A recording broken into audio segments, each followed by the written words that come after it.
any involvement, but a CNN investigation with the group Bellingcat found Russian security agents trailed Navalny for years before he was poisoned. Now, Navalny says he never doubted he'd return. I'm a Russian politician, and even when I was not just in hospital, I was in intense therapy. And I said publicly, I will go back, and I will go back because I'm a Russian politician, I belong to this country, and definitely, which I especially now, when this actually crime is cracked open, revealed, I understand the whole operation, I would never give Putin such a gift. CNN Chief International Correspondent Clarissa Ward joins us now. Clarissa, the list is long of risks that he is taking by returning to Russia, but he's calling for a big crowd to meet him there. He is. He went on Instagram. I guess the theory is safety in numbers. The more vocal and verbal and public he is about his return, the less chance that he may be arrested. Nonetheless, Victor, that does appear to be what the Russian state is planning to do when he returns to Moscow. His flight leaves in just about 1 hour. He's flying on Pobeda flight 936. Bizarre coincidence, Pobeda actually means victory in Russian. He's expected to land at about 11:20 Eastern time. Already authorities in Moscow have said that no one is allowed permission to film or take footage inside the airport terminal. We're getting reports of a sort of beefed up security presence. There are also a lot of journalists outside the airport in Berlin. We are also understanding that he'll be led by German authorities directly to the departure gate, that he will not be going through the sort of usual public boarding procedure. So clearly everyone understands that the risks here are huge. The Russian prison authority has said that it will have no choice essentially but to arrest him because he was in Germany. That technically violates the terms of his suspended sentence that he was serving on embezzlement charges. So now they're being asked to make that suspended sentence actually a jail sentence, meaning that he would spend up to 3.5 years in prison. But believe me, that's not the only risk here. This is someone who survived an attack with Novichok, an internationally illegal, lethal nerve agent. So certainly he is fearful and yet choosing to remain positive about the risks ahead. Victor, Christy. Wow. Clarissa Ward with it. Navalny is my hero, you know. And you say, well, teacher of the flame, what does Navalny have to do with our country? What does he have to do with, you know, black folks? And what does he have to do with those things that we're dealing with in this country? And all I can tell you is this.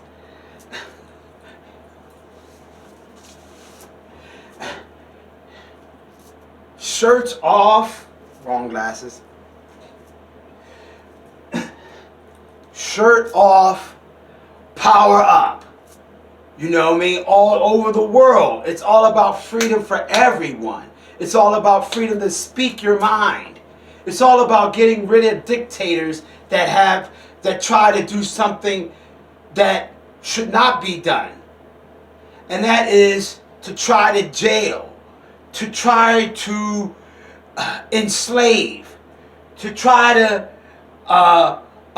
dictate to the king, queen, and strength of our existence. And that is, bam, right here. If you try to jail this, if you try to control this, someone else trying to control this without trying to control our ability to reason, trying to control our ability to grow as a society.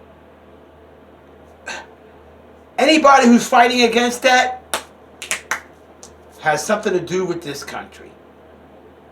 You know, I love the Russian people, but they're under a dictatorship. You know, Putin is just not going to allow, you know, his own people to think the way that they want to think, to democracy, to love of freedom. And the Russian people are like, well, I eat pretty good. You know, I live pretty good. You know what I mean? Secret police, you know what I'm saying? I'm going to just, heck with it. Go ahead, Putin, you got it. As long as I ain't starving. No. Because, see, we here in this country almost ran into that. 7 million of our comrades had said, you know what? Well, I'm a racist inside, but I don't want anybody to know. You know what I mean? I don't want to be a minority and give up any power, but I don't want anybody to know. You know what I mean? I have some black folks of color in my family, and you know, I don't want them to know that I don't like them, you know, dating my daughter or dating my cousin or this, that, and you know what I mean? So, you know what I mean? And they'll think of any reason that they can to, you know what I mean, outside of just saying you're a damn racist. I'm going to do anything that I can to try to maintain the status quo so that I can hold my head up high and be a racist. You know what I mean? Without anybody ostracizing me about it. Because that's what it's all about. That's what Navalny and people like myself fight against every day. There was an episode on Star Trek where this guy was racist against Spock because a sect of I forgot what they were called. They were a sect that looked like Vulcans, but they weren't Vulcans. They just looked like Vulcans, you know. And Captain Kirk said, you know, leave any bigotry that you have in your quarters. No.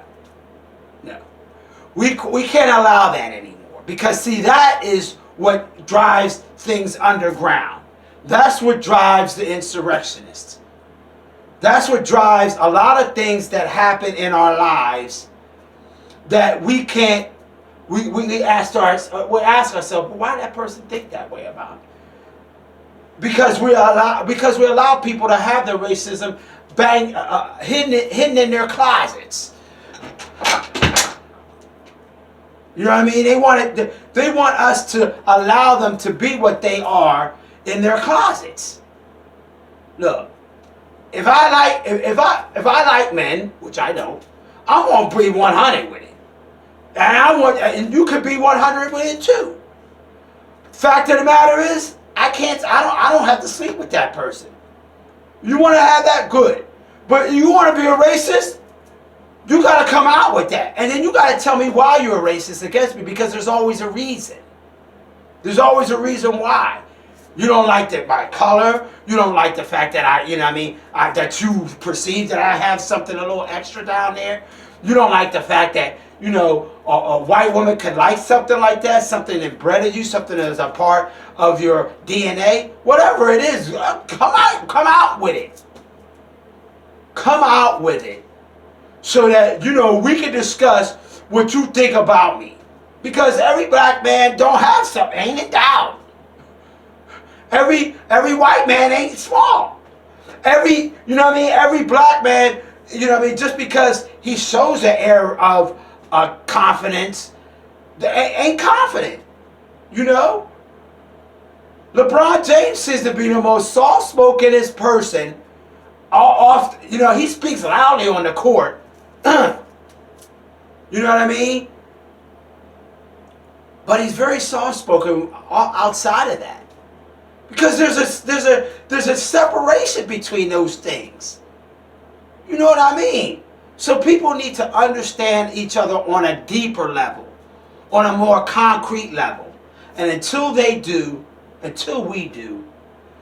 we recognize that something like this is beautiful too,